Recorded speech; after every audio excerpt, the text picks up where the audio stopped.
Mula nang pumasok ang buwan ng Mayo, napansin ng DOH Bicol ang muling pagtaas ng kaso ng COVID-19 sa Bicol Region. Ayon sa ahensya, nitong April 28 to May 4, may 7 COVID-19 cases sa Bicol. Ang bilang na ito ay halos na doble pa noong May 5 to 11.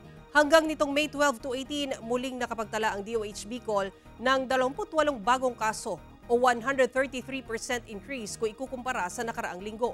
Base sa naturang datos, ang probinsya ng Camarines Sur ang may pinakamataas na kaso ng COVID-19 sa riyon na may 18 individual ang nagpositibo. Dahil sa muling pagtaas ng kaso ng COVID-19, nagpaalala ang DOH Bicol sa publiko na maging alerto at muling sundin ang mga precautionary measure para makaiwas sa naturang sakit.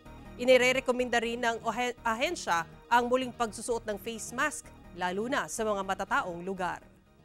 Aapod naman sa mga lokal na gobyerno, ipanagos itong dating sistema na surveillance, contact tracing, and so on. Tapos kung may namamatian na lalo na pang mga senior citizen, mayong history ng bakuna o may comorbidity, di magpakonsulta sa pinakaraning health center.